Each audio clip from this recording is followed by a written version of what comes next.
So I don't have a connection with my PS Portal because I'm outside, y'all. I'm outside. There's no signal out here. But with this, my Switch 2, you know, even though there's no signal, I can still play a single player game, Here we go. See? Something I could do better if I wasn't holding this doggone phone. So look, playing Cyberpunk. I don't need a signal to play a single player game. You see that? So, yeah. This is just a peripheral. It's just a peripheral that needs a connection. Just don't need no connection. I play this anywhere. Switch 2.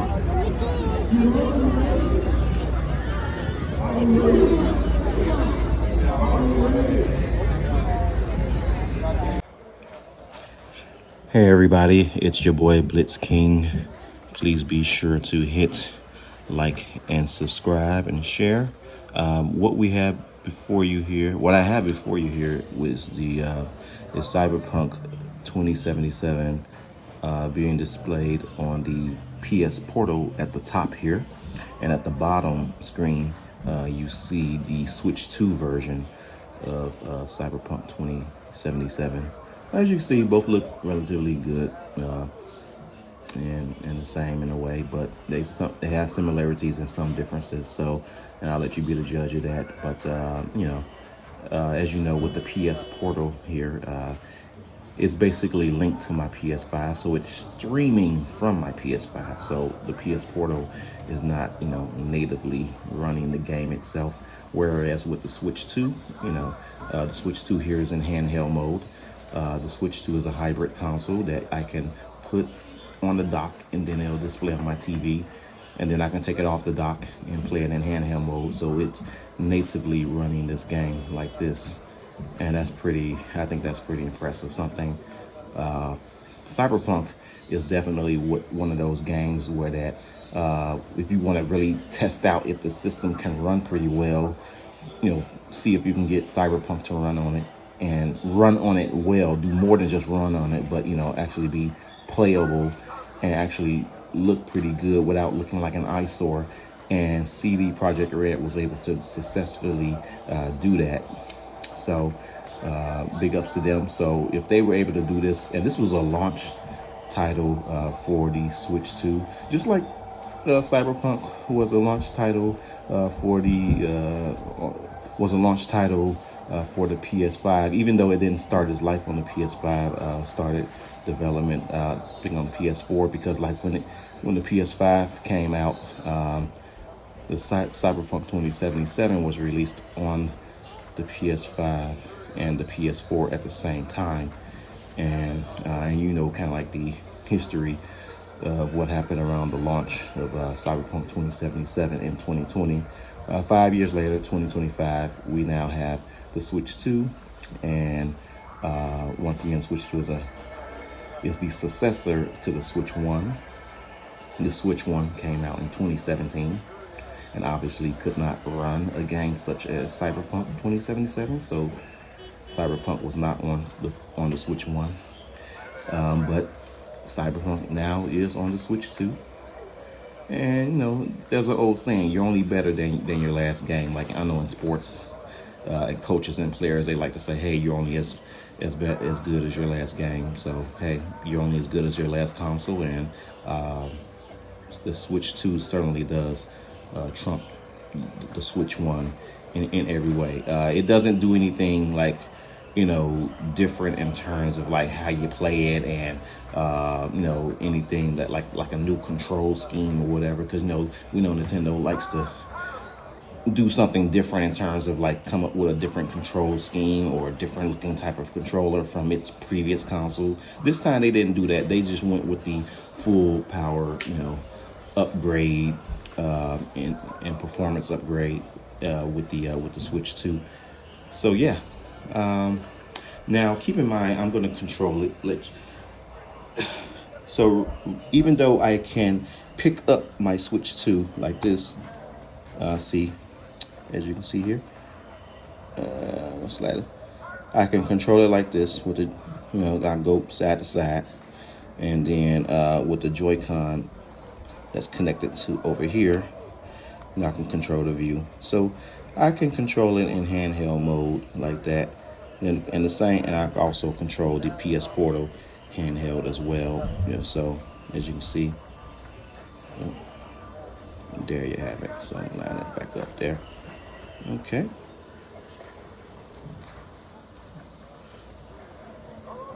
But yeah, so both of them running pretty good in my eyes here, so not bad at all. But another way that I can control the Switch 2 version is with the Nintendo Switch 2 Pro controller, which is feels much better than the Switch 1 Pro controller in my opinion. So definitely this is a game changer here. However, I cannot control the PS Portal with the PS5 DualSense controller, because here's what's going to happen when I try to use the DualSense controller to control the PS Portal. Okay, so I'll power that up. So I'm trying to power it up, and look what happened. Press. As you can see, it's going to disconnect, because now what it wants me to do is that it wants me to go back to my TV and use my DualSense controller, PS5 controller, on the PS5 console. So therefore, I can't use this to control the PS Portal.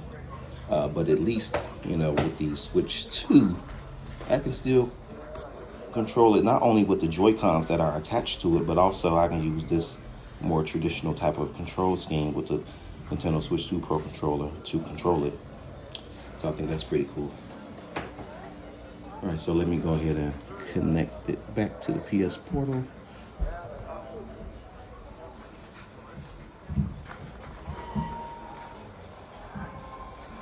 Now, yesterday when I was running the game, I was at a park. I was at the Chicago House Picnic, the Chosen Few House Picnic. So shout out to House Music there. But while I was there, I decided to bring the PS Portal and my Nintendo Switch 2 with me, and the cellular signal was terrible out there. I couldn't really connect. I couldn't really text anybody or whatever. And I know that you can connect like the PS Portal to your like your 5G signal or through your phone or whatever. But I've tried that before, and it still isn't really all that, because the weaker the signal, then the more compressed and messed up it's going to look on the PS Portal. It's not going to look that good. And so the PS Portal is like, in some sense, is only as good as the signal is. So if you do have it connected to like bad Wi-Fi or bad 5G network, then that's going to show in the visual quality. Whereas with the Switch 2, the visual quality is going to be the same, because you don't need like a Wi-Fi or a 5G signal or network to run a game in single player mode or in offline mode. So yesterday I was trying to play Cyberpunk 2077 while I was in the park. Once again, there was not much of a signal, so I couldn't get it to play on the PS Portal, but I was able to obviously play with no problem at all on this Nintendo Switch 2. So I can like literally play it anywhere.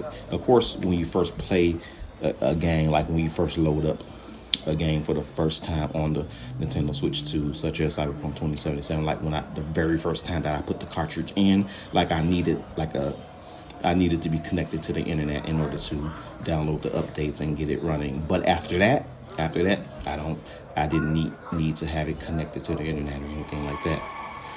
So that's one of the things, the trade-offs there. And also, the Nintendo Switch 2 costs at retail $450, like if you get the standalone console. And when you get the standalone Nintendo Switch console, it comes with obviously the two Joy Cons attached. So, and there's also a control grip where that you can, hook it up to the control grip and use the Joy Cons kind of like in a traditional control sense. So basically, it comes with a controller, and also it comes with a dock, that allows you to connect it to the TV. So that's what you're getting, and of course the power cable and HDMI cable. So those are the components that you're getting for $450. And then, like I said, you can connect it and to the TV and then take it off and resume your play, and you can take it anywhere you want, pretty much. So, and then with the PS Portal, this is a little different. So, do you need a PS5 to run the PS Portal?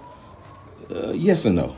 And it depends on how you look at it. Initially, yes, but some updates later now, you do not need a PS5 console, home console, to run the PS Portal. And that's because those who have like a subscription to, let's say, if you have a subscription to, let's say the PlayStation Premium, which is a monthly subscription, then yeah, you would have to, then you'll be able to play games like Cyberpunk, which was recently added to PlayStation Premium.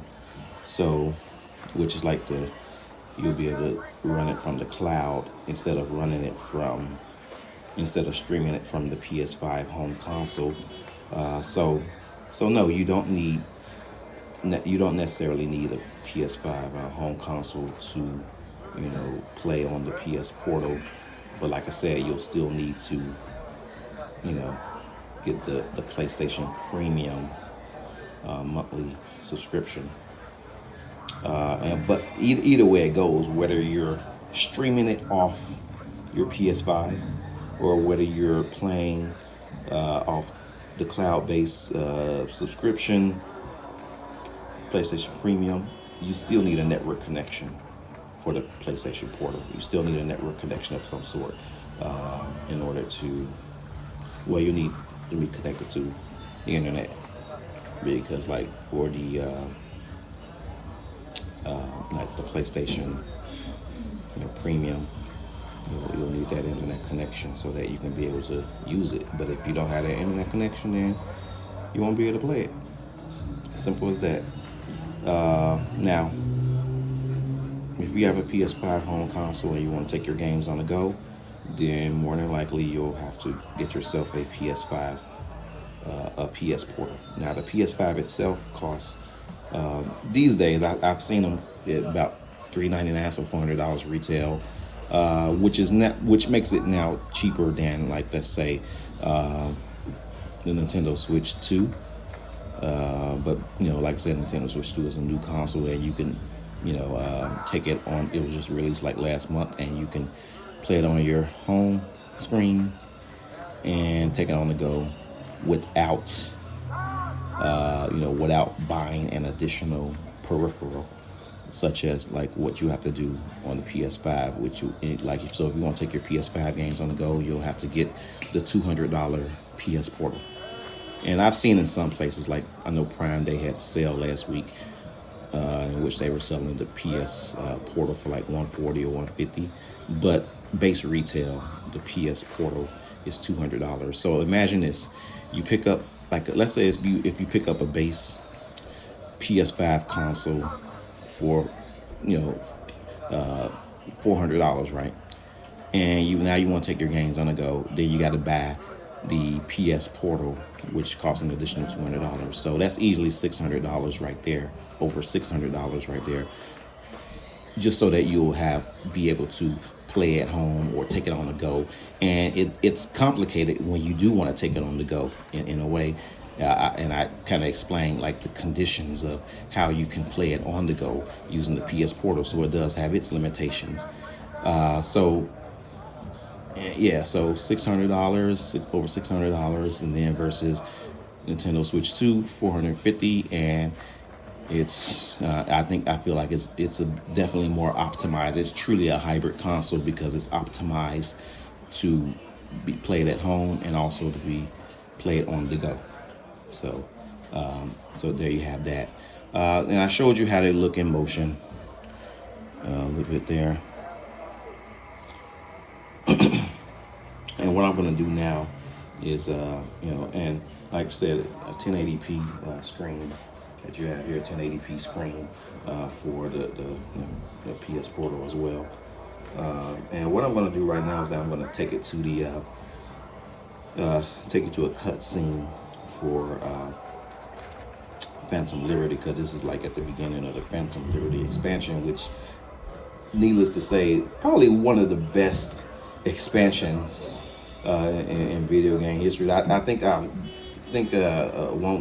one publisher, one media group, they were ranking like the best downloadable content, the best DLCs of all time, and I think Phantom Liberty was like in the top 5 or top 10, I think.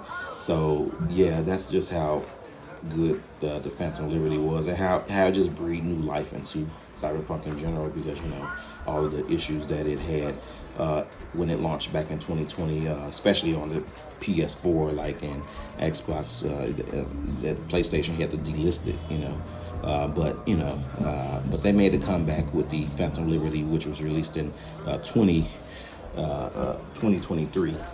Okay.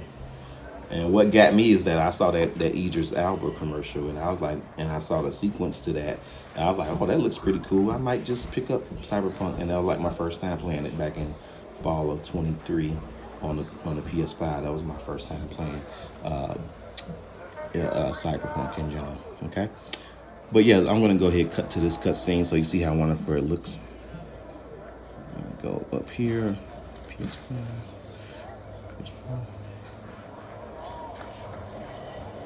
I mean, like, if you do have a strong signal, the PS Portal looks pretty good. It still looks pretty good,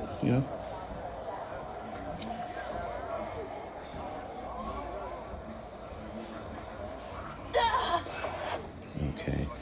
Then I'm going to take switch 2 version on over there. That's the relic messing with your brain. What you got in the back? The usual implant boxes, Zeta Tech. Now, in terms of power level, like, yes, the PS5 is more powerful than the Switch 2. That's no doubt about that. But given that you're paying $450 for this to be for a hybrid console that you can take on the go, and it runs very good, and it still looks good. It's not an eyesore at all. I think that it comes in at a pretty good value, and it's optimized to be taken on the go, and also being able to switch between TV, dock mode, and handheld. Okay, so I'm going to go ahead start these two up.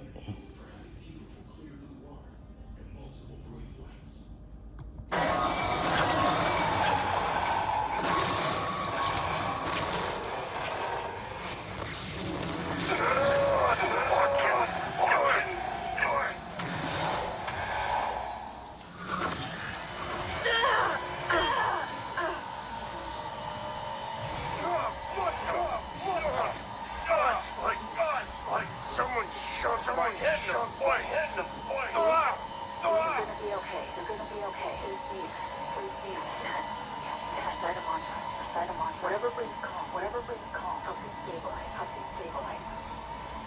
My nervous system took a big hit. Broke down. Racing heart, cold sweat. It'll pass.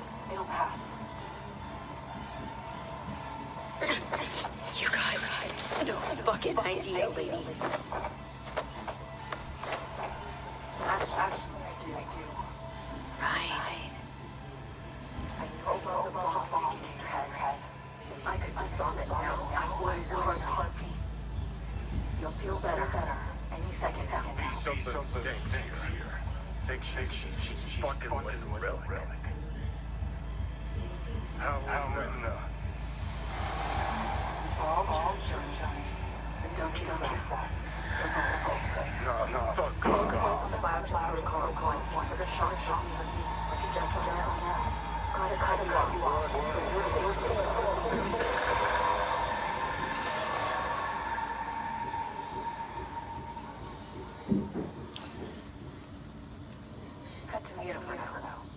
hears you fine. Just can't talk back. All right, everyone. That's it for now. If you like what you see, or whatever, please feel to share what you think in the comments, and please remember to, click like and subscribe and share. And once again, thanks for watching.